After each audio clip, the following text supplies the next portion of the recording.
Guys आज की video है एलएलपी के लिए, जिन्होंने भी एलएलपी आई गेस एक पिछले साल की रिटर्न्स नहीं भरी है या भूल गए हैं वो, और उनको लग रहा था कि बहुत ज़्यादा पेनल्टी जा रही है इसलिए वो रिटर्न नहीं भर पाए।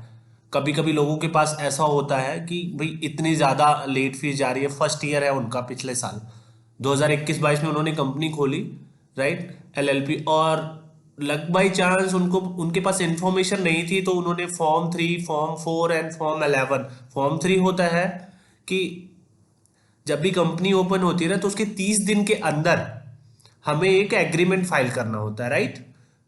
तो वो एग्रीमेंट सपोज करो पिछले साल किसी ने कंपनी ओपन करी 21-22 में और उन्होंने एलएलपी फॉर्म 3 नहीं डाला, राइट। ऐसे ही फॉर्म 4 होता है कि जो भी पार्टनर्स हैं उनको क्या कहते हैं हम, उनके अपॉइंटमेंट के लिए कि उनको अपॉइंट कर रहे हैं, उनको रिजाइन करवा रहे हैं, या कब नेम चेंज हो रहा है, एड्रेस चेंज हो रहा है, डेजिग्नेशन चेंज हो रहा है, तो उसके लिए होता है। और फॉर्म 11 होता है एनुअल रिटर्न के लिए। ये जो तीन फॉर्म है ना, इनकी लास्ट डेट बढ़ा दी गई है। और वो कब से बढ़ाई गई है वो मैं आपको बता दूं, कौन कौन से लोग इस पे एप्लीकेबल है मैं एक बारी इन शॉर्ट में बता देता हूँ। ये देखो, इवेंट डेट 1/1/2021 एंड ऑनवर्ड, ठीक है। फॉर्म 3 एंड फॉर्म 4 का बता रहा है कि इवेंट डेट 1/1/2021 एंड ऑनवर्ड्स, और फॉर्म 11 का बता रहा है फाइनेंशियल, क्योंकि फॉर्म 11 जो है वो आपका एनुअल रिटर्न है, इसलिए इसमें फाइनेंशियल ईयर दिया गया कि आप पिछले से पिछले साल कि आपकी रिटर्न आप डाल सकते हैं without late fees, right, form 11 की। और इस साल की भी आप डाल सकते हैं क्योंकि फॉर्म 11 की लास्ट डेट होती है 30 मई, वो ऑलरेडी निकल गई 31 मई, सॉरी 60 डेज होती है, तो वो 60 डेज जब भी कैलकुलेट होता है तो उसके अकॉर्डिंग 30 मई होती है, राइट। तो उसके बाद अभी फॉर्म 11 की डेट, जो भी फॉर्म 11 की लास्ट डेट है पिछले साल की, financial year 21-22 and financial year 22-23, इन दोनों की रिटर्न्स आप विदाउट लेट फीस फिल कर सकते हैं। कब तक फिल कर सकते हैं ये भी मैं बता दूं, 30/11/2023। और ये फॉर्म अवेलेबल होगा ऑनलाइन 1 सितंबर को अवेलेबल होगा, राइट। बट ये जो सर्कुलर आया था ये 23 अगस्त को आया था। तो इन शॉर्ट में अगर हम देखें तो मैं आपको बता दूं, फॉर्म 3, फॉर्म 4 एंड फॉर्म 11, ये जो तीनों हैं इनकी जो ड्यू डेट है ये चेंज होगी, राइट। एक बारी मैं आपको बता देता हूं कैसे कैसे है ये,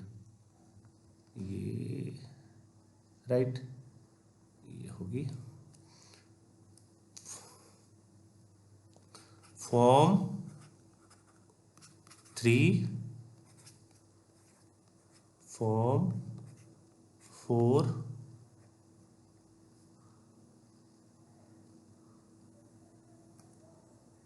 फिर से लिख देता हूं मैं आपको,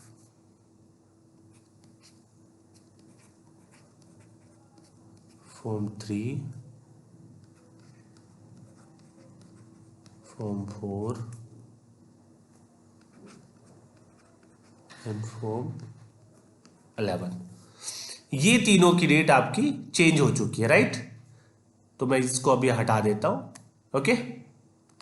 तो अभी मैं आपको पहले एलएलपी के क्या क्या कितने फॉर्म्स होते हैं, क्या क्या एनुअल रिटर्न होती है, पहले मैं वो बता दूं, उसके बाद मैं आपको ये सर्कुलर दिखाऊंगा जो सर्कुलर 23 अगस्त को आया है, राइट। और ये क्यों आया ये भी मैं रीजन बता दूंगा अभी आपको, बट पहले हम चलते हैं कि फॉर्म्स कौन कौन से होते हैं एलएलपी के।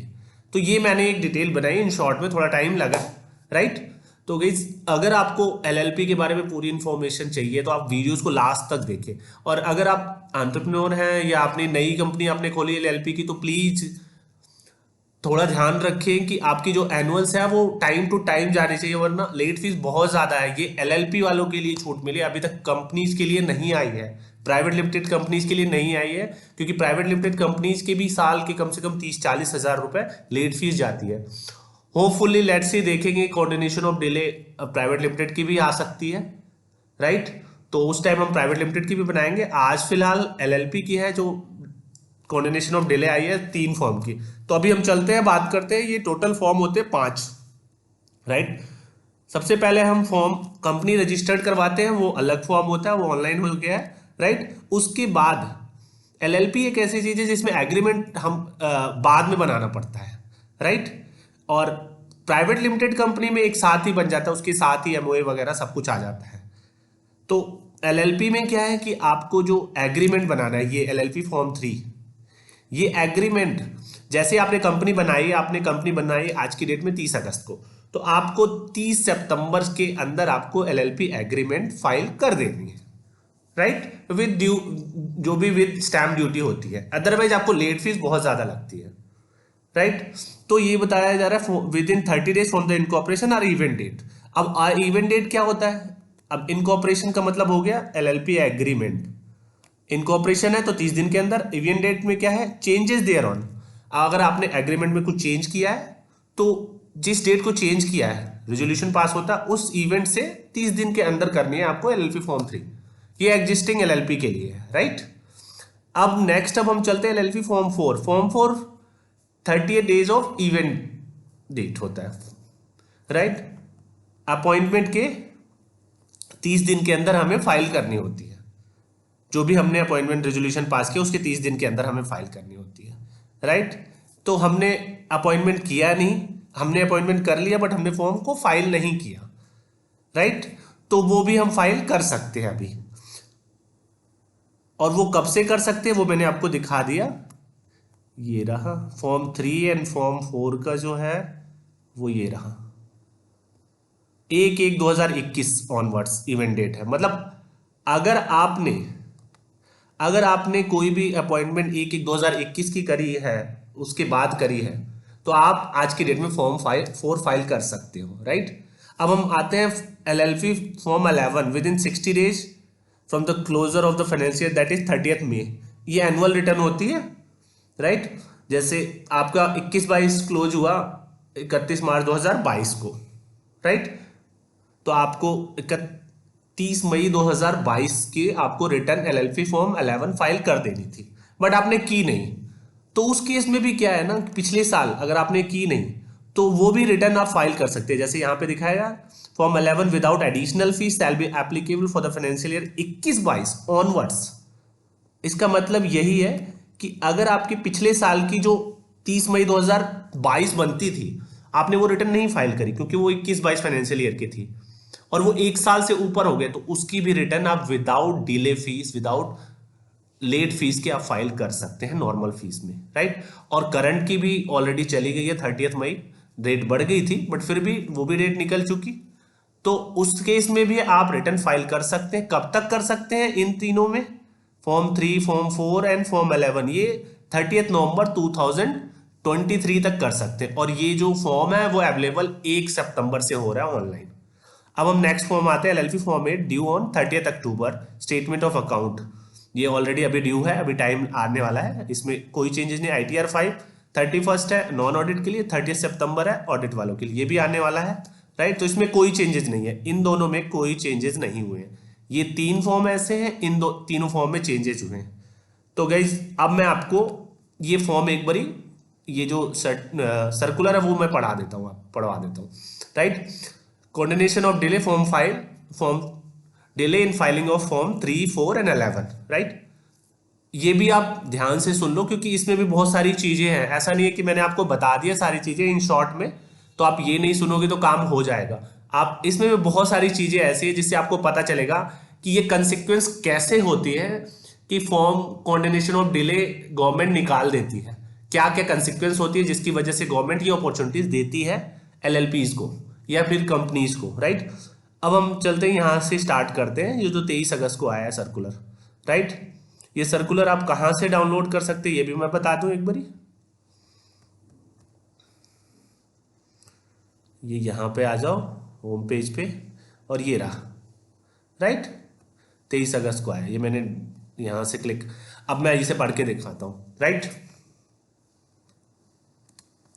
Representation have been received by the government that certain LLPs are finding difficulties in Form 3 LLP agreement and changes thereon, Form 4 and so on, जो भी चीजें मैंने आपको बताई। Form 11 annual return of LLP for various reason including due to mismatch in the master data in electronic registry of the ministry, due to this the records data in electronic registry are not being updated. ये बताया जा रहा है कि कुछ बहुत सारे ऐसे रीजन थे जिनकी वजह से ये मिसमैच आ रहे थे मास्टर डेटा में, क्योंकि अभी रिसेंटली फरवरी में हमारा V3 का पोर्टल आया है जिसमें बहुत सारे चेंजेस हुए हैं, तो उसके मास्टर डेटा में ना अभी कुछ अपडेट नहीं हुए थे, सही से अपडेट नहीं हो पाए, जिसकी वजह से ये फॉर्म्स में ग्लिचेज बहुत ज़्यादा आ रहे हैं, क्योंकि अगर वेबसाइट पे अपडेटेड नहीं होगी चीज़ तो फॉर्म नहीं फिल हो पा रही थी, right? To address these difficulties faced by the LLPs as a part of the government concerned effort to promote ease of doing business, the ministry in exercise its power to under section 67 on limited liability and so on had decided to grant one-time relaxation in additional fees to those LLPs who could not file the form 3, 4 and 11 within the due date, and to provide an opportunity to update their filing and details in master data for further future references. ये बता रहे हैं ये सारी difficulties को जो face किया है उन्होंने, गवर्नमेंट ने ईज ऑफ डूइंग बिजनेस को प्रमोट करने के लिए मिनिस्ट्री ने अपने जो पावर है 67 में उसके अकॉर्डिंग वन टाइम का ग्रांट दिया है, डिसाइड किया है कि विदाउट एडिशनल फीस को रिलैक्सेशन दिया है कि ये जो 3 फॉर्म है, form 3, form 4 and form 11 within due date अगर किसी ने फाइल नहीं किया है तो एडिशनल फीस को हम वन टाइम रिलैक्सेशन देते हैं, और इनको टाइम दिया गया है कि टाइम के अकॉर्डिंग जो भी अभी टाइम दिया 30 नवंबर तक इसमें फाइल कर देना है, राइट। अब ये बताया साइलेंट फीचर और आर एज फॉलोज कि ये जो कोऑर्डिनेशन ऑफ डिले दिया गया इसके साइलेंट फीचर क्या है, वो भी ये बहुत इंपॉर्टेंट है, ये साइलेंट फीचर इसे ध्यान से सुनना। Form 3 and form 4 would be proceed under state through process mode for all purpose except the change in business activities. The stakeholders are advised to file these form in sequential manner, that is the filing for old event date may be filed first date and so on as the update the master data in proper manner, right। मैं इन lemon language में बता दूं तो इन्होंने बोला है कि जो काम आपने पहले किया है ना उस काम को आप पहले अपलोड करो, बिल्कुल क्लियर। इन्होंने बोला है कि जो भी आपने इवेंट डेट पहले डाली है ना वो फॉर्म, जो भी आपने इवेंट पहले किया है वो फॉर्म आप पहले अपलोड करो, जिससे मास्टर डेटा प्रॉपर मैनर में अपडेट हो सके और आने वाले टाइम में आपको फॉर्म में कोई दिक्कत ना आ सके। ये है लेमन लैंग्वेज में, राइट। सेकेंड है at the time of filing these form the prefill data are as per the existing master data of LLP master shall be provided in each of ever mentioned form, but the same shall have the facility to edit the onus to filing correct data would be on the stakeholder in case of the misrepresentation, the designated party and the professional certifying the form may be liable for adverse action as per the provision of law। ये कह रहा है कि जब भी ये form आएगा online तो उसमें ऑलरेडी प्रीफिल डेटा आएगा, जो भी एग्जिस्टिंग मास्टर डेटा में होता है आपकी डिटेल। जैसे फॉर्म 3 है, फॉर्म 3 में जैसे भी आप अपना LLP का नंबर डालोगे तो वो प्रीफिल डेटा आएगा, क्योंकि ऑलरेडी अपलोड कर दिया उन्होंने अब, राइट। तो ये बोल रहा है प्रीफिल डेटा आएगा, बट फिर भी स्टेक होल्डर्स के पास ऑप्शन होगा इसे चेंज करने का, एडिट का ऑप्शन है, इसे चेंज कर सकते हैं। बट फिर भी अगर डेजिग्नेटर अगर कुछ मिस रिप्रेजेंट करते हैं फॉर्म में तो पार्टनर और प्रोफेशनल लाइबल होंगे according to law, right. Third है आपका the filing of form 3 and 4 without additional fees shall be applicable for the event date 1/1/2021 and onwards. For event date prior to 1/1/2021 these forms can be filed with 2 times and 4 times of the normal fees as additional fees for small and other than small। ये बताया जा रहा है कि जो form 3 जो मैंने आपको पहले बता दिया, form 3 and form 4 without additional fees होगी इवेंट डेट 1/1/2021 के बाद की, राइट। अब 1/1/2021 से पहले की स्मॉल LLPs के लिए एडिशनल फीस होगी 2 times, other than small LLPs के लिए होगी 4 times of normal fees, right. Next है the filing of form 11 without additional fees shall be applicable for the financial year 21-22 onwards for 11 for previous year prior to financial year 21-22 can be file 2 times and 4 times respectively, जो पहले बताया गया third में। तो ये कह रहा है फॉर्म 11 जो मैंने आपको बता दिया, फाइनेंशियल ईयर 21-22 और 22-23 इसकी विदाउट एडिशनल फीस आप फिल कर सकते हैं, बट फाइनेंशियल ईयर 21-22 से पहले की जो भी है उसमें भी स्मॉल एलएलपीज के लिए 2 times and other than small एलएलपीज के लिए 4 टाइम ऑफ नॉर्मल फीस लगेगी, एडिशनल फीस, राइट। इन सब में भी कंसेशन दिया गया है, मतलब कि दोनों फॉर्म आप उससे पहले वाले भी भर सकते हैं। 21-22 के अगर आपने पहले, अगर आपकी company form 3 form 4 and form 11 21-22 financial year 21-22 से पहले भी आपने नहीं भरी है तो उसमें भी कुछ कंसेशन दिए गए, right. These form shall be available for the filing from 1st of September 2023 onwards till 30th नवंबर 2023, वो डेट इंक्लूसिव। ये ये जो मैंने आपको पहले बताया कि ये फॉर्म 1 सितंबर से लेकर 30 नवंबर तक अवेलेबल है, और ये 1 सितंबर और 30 नवंबर ये दोनों डेट्स इंक्लूड है, मतलब आप 30 नवंबर को भी फाइल कर सकते हैं last day. The LLPs availing the scheme shall not be liable for any action for delayed filing of form 3, 4 and 11, right. तो ये हो गया पूरा। तो गाइज मैंने आपको यहाँ से ये सारी चीज़ें बता दी हैं क्लियर कट में, बट फिर भी अगर आपको डाउट है, एंड हाँ अगर आप प्रोफेशनल हैं, आपको कुछ हेल्प चाहिए तो आप हमसे हेल्प ले सकते हैं, हमारी प्रॉपर टीम है, राइट। CA CS एडवोकेट पूरी प्रॉपर टीम है हमारे पास हर चीज़ के लिए, LLP के लिए अलग है, कंपनीज के लिए अलग है, NGOs के लिए अलग है। और अगर आप हमसे फाइल करवाना चाहते हैं तो प्लीज़ कॉन्टैक्ट नंबर्स, हमारा कॉन्टैक्ट नंबर आ रहा है नीचे, आप वहाँ से कॉन्टैक्ट कर सकते हैं हमें, राइट।